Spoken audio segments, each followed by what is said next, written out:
Hello again. Today we're going to move on to Chapter 12 in our Cooper and John textbook, and we're going to look at what happens when the government intervenes in markets and what happens in what we call the underground economies. In the first part of our video session, we're going to talk about government interventions. What tools can the government use to control markets? How might the government restrict trade? What are the effects of these restrictions on the market outcomes and the market welfare? Talking about government controls on the market, there are many types of government controls. First of all, the government can just outright shut a market down. Why might they do that? Well, could be health and safety issues. For instance, it's not easy to get illegal drugs. Certain kinds of food you can't get. Certainly food that is toxic is hard to buy in the United States because we're concerned about your safety. If you follow the news regularly, you've seen issues about car safety. We have mandatory car recalls when there are safety issues. Toy safety is a big deal. So health and safety could be reasons why the government would absolutely shut down the market in a particular good or service. The market might also shut down a market because of issues of ethics, morality, or religion.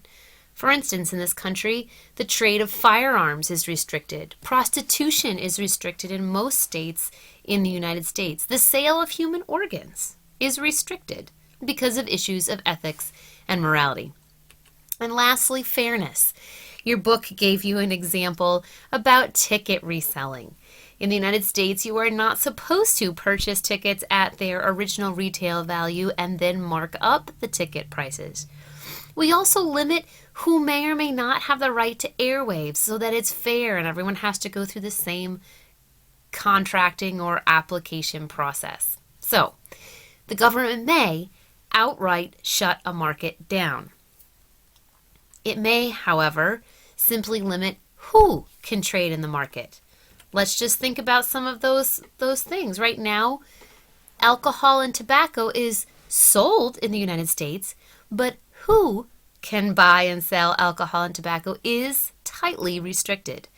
Movies are tightly restricted, or at least they're meant to be. Pharmaceuticals are rather restricted. So not everyone can just get a pharmaceutical. You do have to have a prescription from a licensed physician. Now, we like to say that the government can step in and try to control who or what may be traded, but the reality is that the existence of a market for a good or service is because of the potential gains from trade. And market participants are not likely to want to give up those potential gains from trade, which is why it's hard for the government to fully shut down a market. If you've ever studied the history of the United States, then you know about the period of time in the 1920s when alcohol was prohibited. All sales of alcohol were prohibited. We call that period the Prohibition period.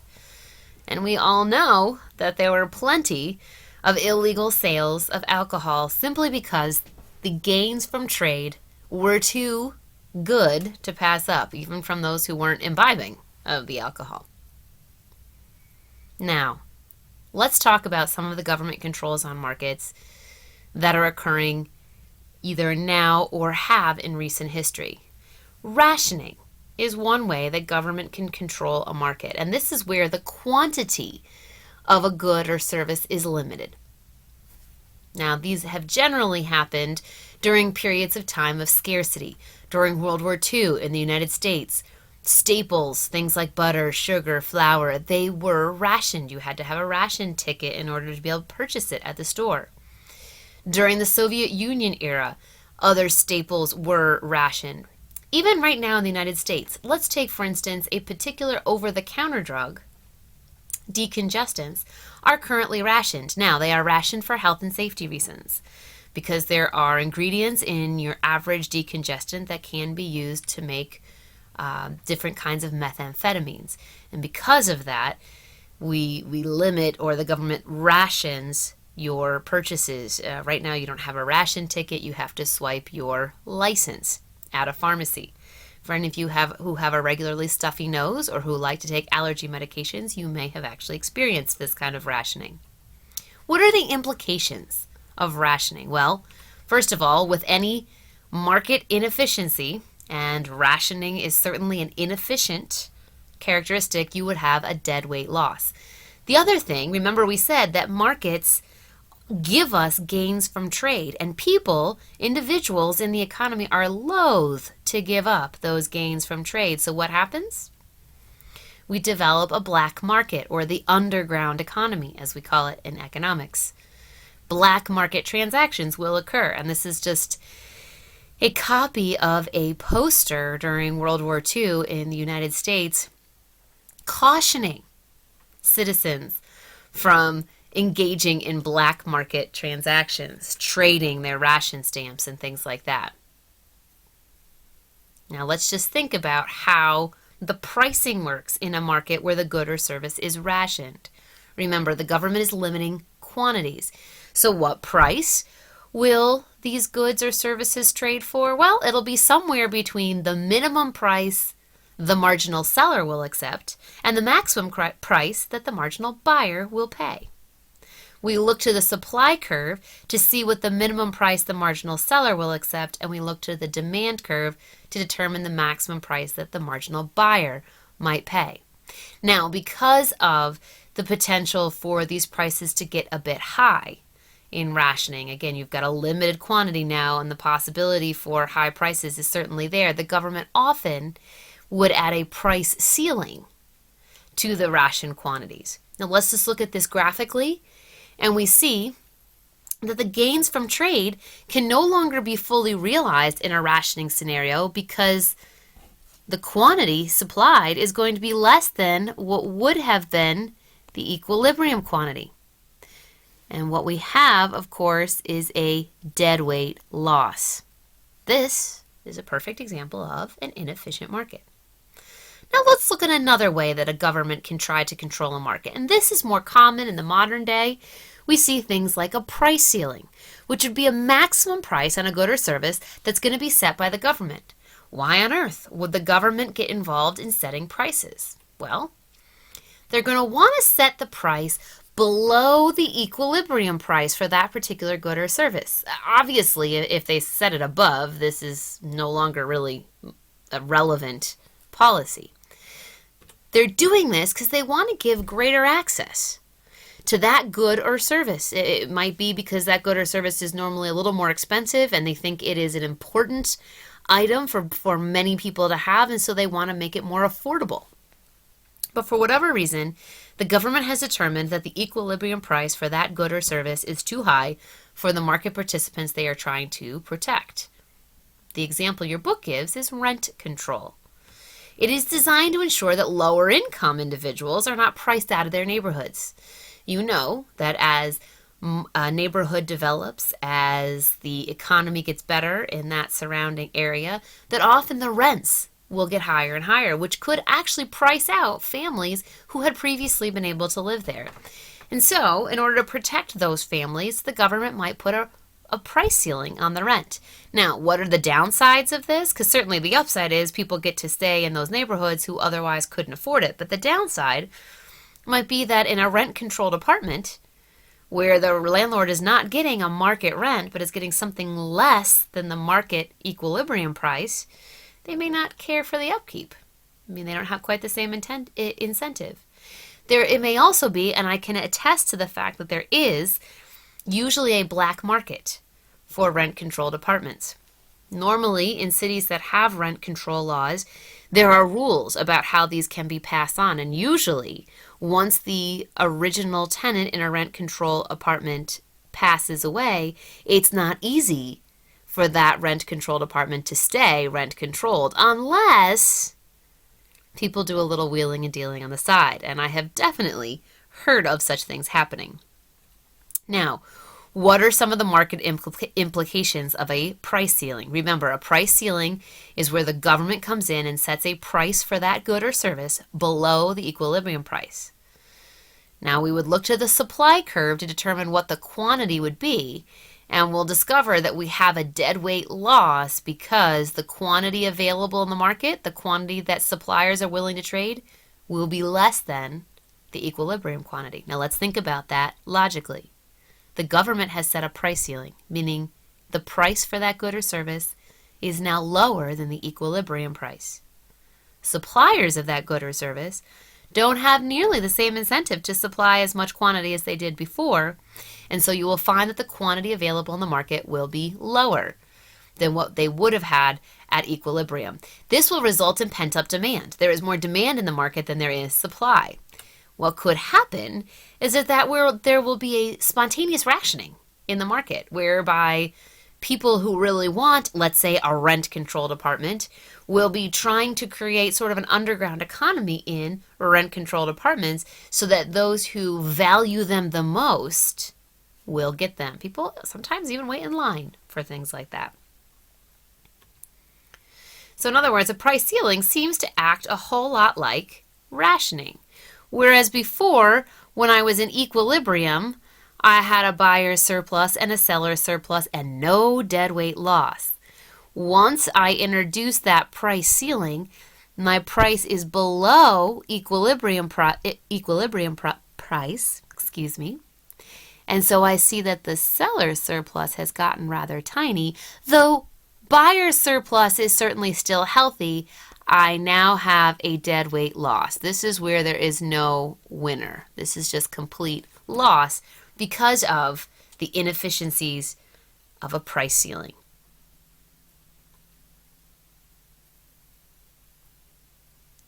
Now, there is another type of price ceiling. It's not exactly a price ceiling. It's anti-price gouging legislations.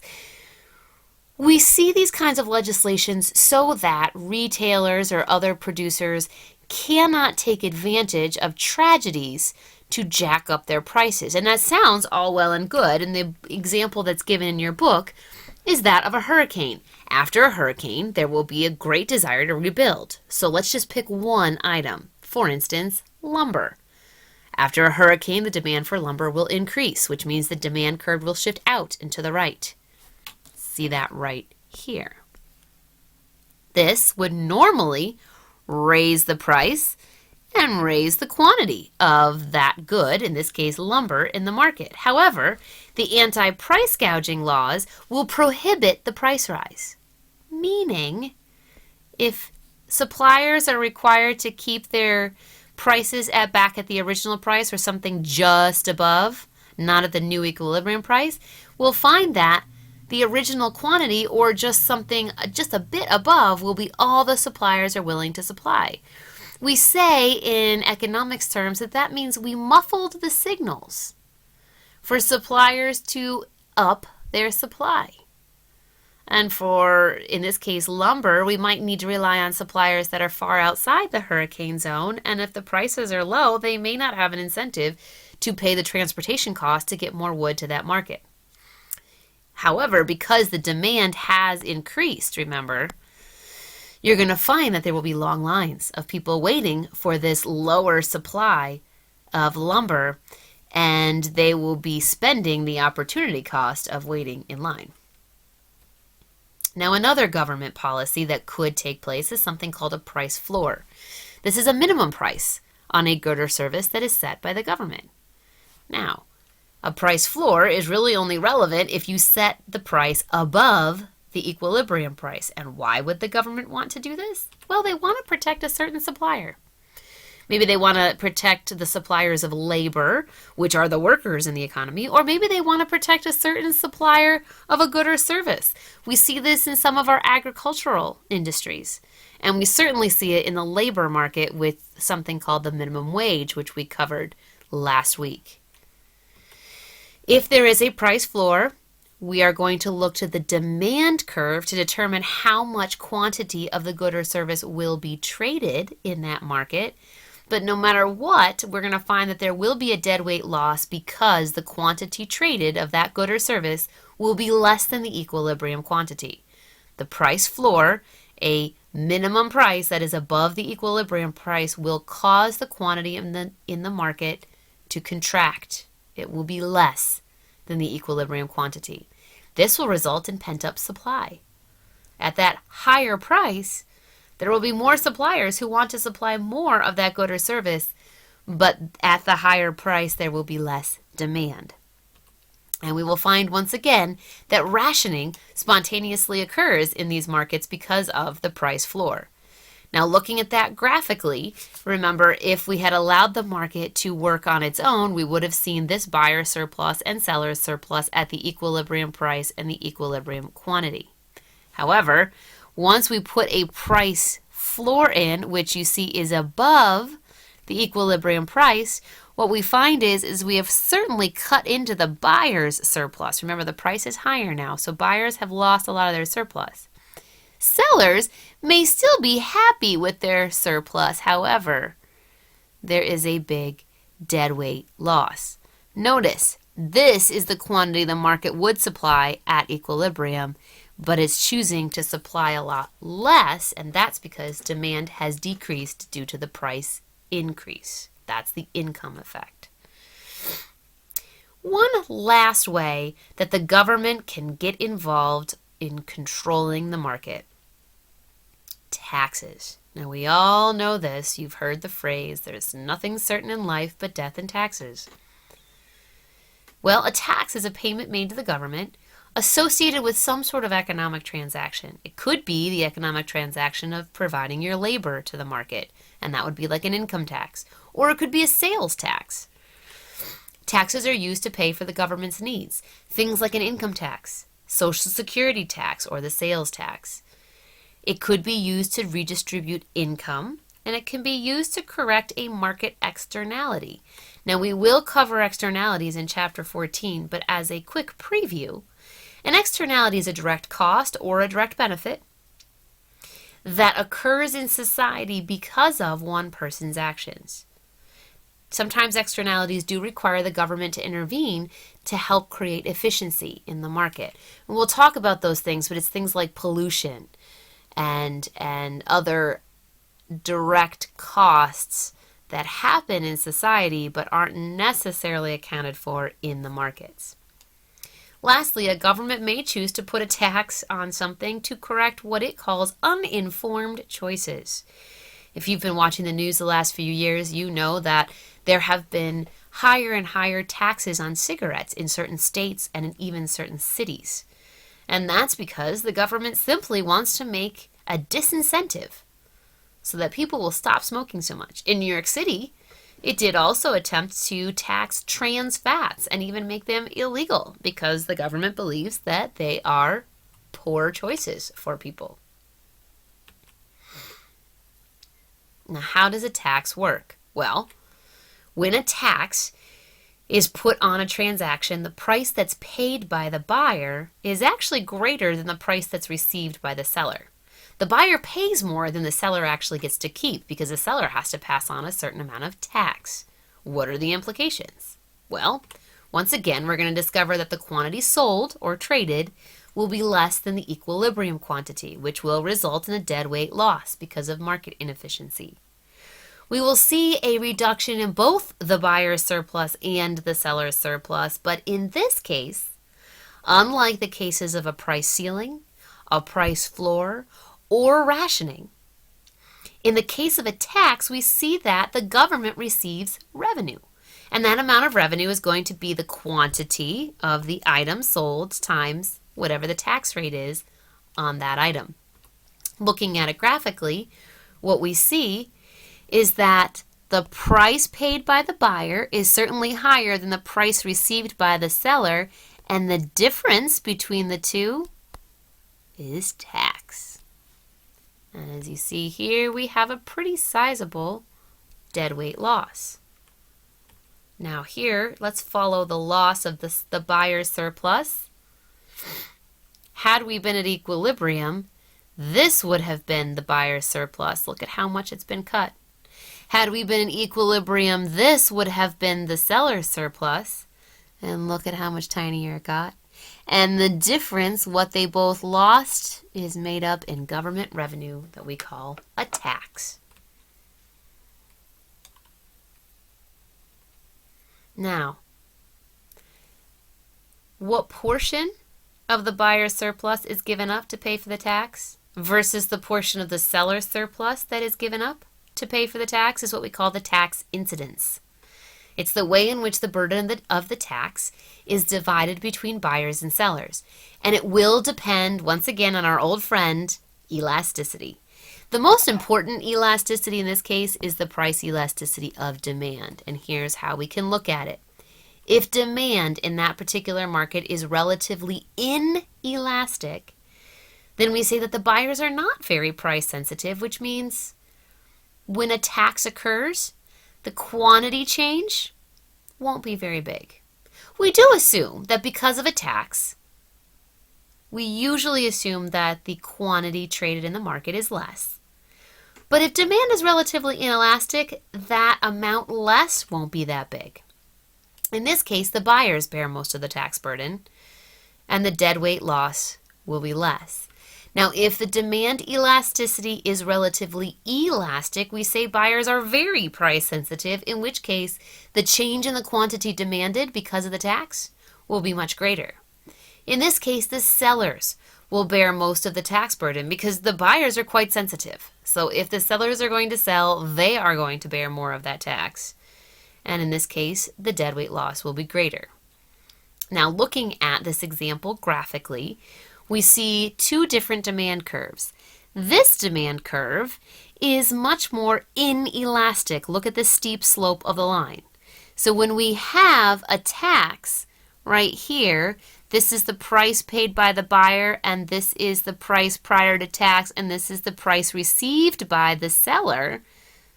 Notice this is the portion of the tax borne by the seller, and this is the portion of the tax borne by the buyer. When demand is relatively inelastic, the buyer bears most of the burden. Now let's look over here. This demand curve is much flatter, and it is certainly more elastic. When the demand is more elastic, look at this. This was the original price, right? This amount right here is the tax. This amount, this little tiny bit right here, that's the amount of the tax that the buyer actually is paying. The rest of it is borne by the seller. So when demand is more elastic, we say that the seller bears more of the burden. Lastly, governments can actually pay some money to get involved in the market, and we call that a subsidy. Those are payments made by the government to a producer to encourage production. Now, why would they want to do that? Well, perhaps they want to encourage production of a thing that's very important, they believe, to the health of the economy. Things like corn, cotton, wind farms. Now, why corn and cotton? Well, first of all, the United States government really does like to protect agricultural industries. They want to make sure that farmers keep farming, because we don't want to be reliant on other countries for our food, just in case we go to war with them.